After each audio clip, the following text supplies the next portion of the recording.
తల్లి ప్రియమార బిడ్డకి అన్నం పెడుతుంది. ఆ కొడుక్కి తానే సంబంధం చూసి పెళ్లి చేసింది. కోడలు వచ్చింది. మరి కోడలకి కోరిక ఉండదండి.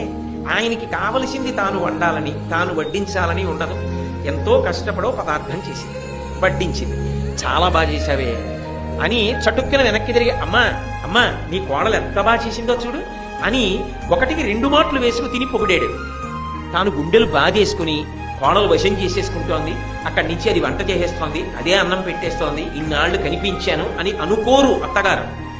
సంతోషిస్తుంది. దీని కొరకు కదా కోడల్ని తెచ్చుకున్నాను. అమ్మయ్యా, నా కొడుకుని క్షేమమైన చేతుల్లో పెట్టేశాను. ఇక పైన అన్నం పెట్టేటప్పుడు తల్లిలా పెట్టే కోడలు వచ్చింది అని ఆనంద భాష్పాలు రాల్చగలగాలి. అది సంస్కృతి.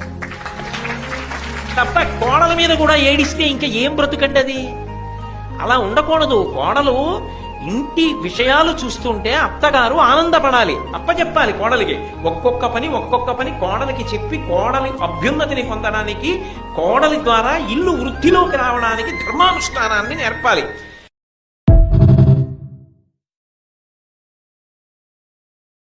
Download ShareChat.